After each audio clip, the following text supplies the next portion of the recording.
Assalamualaikum warahmatullahi wabarakatuh.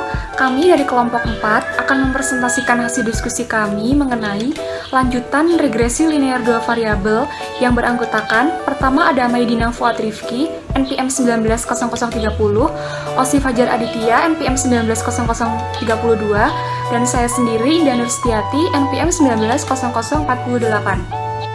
Kasus regresi melalui titik asal yaitu situasi di mana intercept beta 1 ditiadakan dari model yang terkait mengenai pengukuran bagaimana variabel Y dan variabel X diukur, serta apakah perubahan dalam unit pengukuran ini mempengaruhi hasil regresi.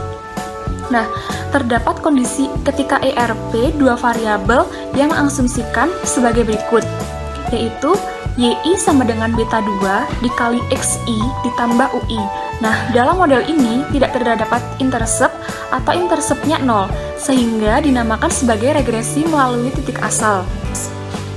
Sedangkan RF merupakan tingkat pengembalian aset bebas resiko, katakanlah tingkat pengembalian surat utang pemerintah yang jatuh tempo dalam waktu 90 hari.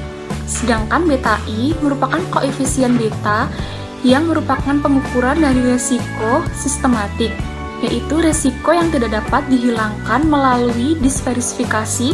Di samping itu, koefisien beta juga merupakan pengukuran kelanjutan terhadap tingkat penerimaan saham.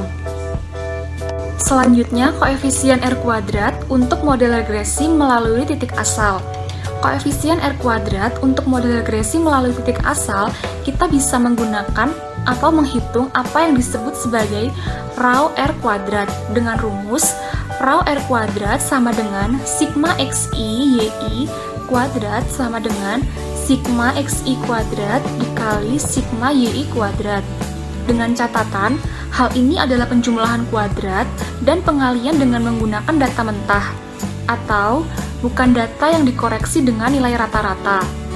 Nah, walaupun raw R kuadrat ini memenuhi hubungan 0 kurang dari R kuadrat kurang dari 1, hal ini tidak bisa secara langsung dibandingkan dengan nilai R kuadrat konvensional. Oleh karena inilah, beberapa penulis tidak melaporkan nilai R kuadrat untuk model regresi tanpa intercept. Oke, saya akan melanjutkan untuk yang slide selanjutnya. Ini adalah contoh investasi domestik. Ada catatannya, ada GPDIPL sama dengan investasi domestik swasta bruto miliar dolar tahun 2000. Ada juga GPDIM sama dengan investasi domestik swasta bruto jutaan dolar pada tahun 2000. GDPB sama dengan investasi domestik bruto miliar dolar pada tahun 2000. Ada juga GPPM sama dengan investasi domestik bruto jutaan dolar pada tahun 2000 juga. Nah, ini terdapat rumusnya. Y pangkat I sama dengan W pangkat 1 Y pangkat I. Ada juga X pangkat 1 sama dengan W pangkat 2 X pangkat I, di mana W1 dan W2 adalah konstan yang disebut sebagai faktor skala. W1 mungkin sama dengan W2 atau mungkin juga berbeda. Terus slide selanjutnya, satuan regresan dan regresor mempengaruhi interpretasi dari koefisien regresi. Hal ini bisa dihindarkan apabila sebagai variabel yang terstandarisasi dalam regresi Y dan X dapat didefinisikan variabel-variabel sebagai berikut, seperti ini. Y pangkat I sama dengan Y pangkat I dikurangi Y per S pangkat Y. Ada juga X pangkat I sama dengan X kurangi X per S pangkat X, di mana Y adalah rata-rata sampel dari Y dan S pangkat Y adalah standar divisia sampel Y. X adalah rata-rata dari sampel X. X pangkat X adalah standar divisasi sampel X. Variabel Y pangkat I dan X pangkat I dikenal sebagai variabel standarisasi. Untuk slide yang selanjutnya, itu ada satu model log linear dikenal sebagai regresi eksponensial. In Y pangkat I sama dengan in plus in X pangkat I tambah U pangkat I, di mana in sama dengan logaritma natural yaitu log dengan basis E. In Y pangkat I sama dengan plus in X pangkat I plus U pangkat I. Model ini dikenal sebagai model log-log, model double log, atau model log linear.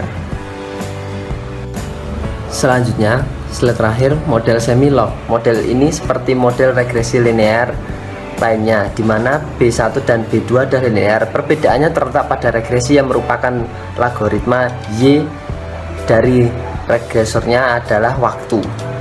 In Y T sama dengan plus pangkat 2 dan plus UT. Model ini seperti model regresi linear lainnya, di mana parameter dan pangkat 2 adalah linear. Selanjutnya model long lin. B2 sama dengan perubahan relatif pada regresan, perubahan absolut pada regresor, yaitu dalam persamaan model ini koefisien kemiringan mengukur proporsi yang konstanta atau perubahan relatif Y untuk perubahan absolut pada nilai regresor. Yang kedua model lin log, yaitu sama dengan perubahan pada Y, perubahan pada in X, sama dengan perubahan pada Y, perubahan relatif pada X. Perubahan nilai log dari sebuah angka menunjukkan perubahan relatif. Selanjutnya model reciprocal. Dengan persamaan berikut, YI sama dengan plus ditambah UI. Model ini merupakan model nonlinear pada variabel X, karena variabel ini memasuki model secara terbalik atau secara reciprocal. Model ini dapat dikatakan model regresi linear. Model ini memiliki karakteristik jika X meningkat dalam waktu yang tidak terbatas, nilai akan mendekati 0 dan Y akan mendekati nilai batas atau nilai asimptosik. Selanjutnya pemilihan bentuk fungsi. Yang pertama, teori dasar dapat menyarankan penggunaan bentuk fungsi khusus tertera. Yang kedua, hal ini adalah latihan yang baik untuk mendapatkan tingkat perubahan. Contoh variabel kemiringan dari regresi dengan pengaruh regresor. Yang ketiga, koefisien dari model yang dipilih seharusnya memenuhi ekspektasi dugaan tertentu. Yang keempat, terkadang terdapat lebih dari satu model yang mungkin cocok dengan data yang dimiliki. Yang kelima, seharusnya tidak terlalu menekan pada ukuran R2 dalam pengertian bahwa R2 yang lebih besar artinya adalah model yang lebih bagus.